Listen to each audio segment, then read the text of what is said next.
Oggi abbiamo assistito a 2 chirurgie protesiche di spalla, cioè la sostituzione protesica dell'articolazione con protesi artificiali. Sono state qua a visitare chirurghi che vengono dagli Stati Uniti, dall'Australia, e questo testimonia un po' il credito che abbiamo. Questo mi fa piacere perché la casa di cura è una casa di cura che già rappresenta e senza discussione l'eccellenza per la chirurgia dell'anca, del ginocchio, la chirurgia protesica. Ma adesso col gruppo, di cui io non sono l'unico, ma ci sono altri 2 persone che condividono con me questa esperienza, il dottor Tomasi e il dottor Sabbioni,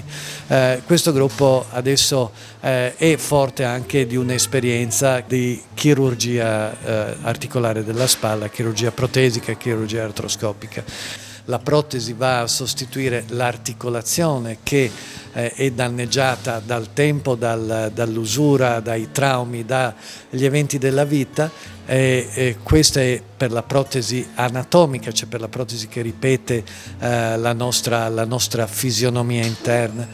Per quanto riguarda la protesi inversa, perché abbiamo mostrato una e l'altra, la protesi inversa va a rendere la meccanica della spalla favorevole quando il danno ai tendini è diventato tale da non rendere più la spalla funzionale per le attività della vita quotidiana. Mi piace anche pensare che quello che vedono non è solo la chirurgia della spalla, è ciò che è attorno alla chirurgia della spalla, ad esempio l'anestesia. Noi abbiamo anestesisti che stanno dando un esempio di abilità e di capacità di sicurezza che difficilmente si trova altrove. La chirurgia della spalla ha necessità di avere rilassamenti profondi,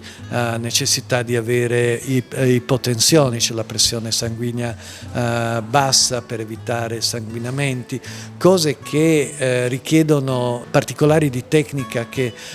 non sono diffusi dovunque, o almeno non è l'esperienza di chiunque quella di poter dare sicurezza a pazienti che a volte sono pazienti anziani, pazienti con problematiche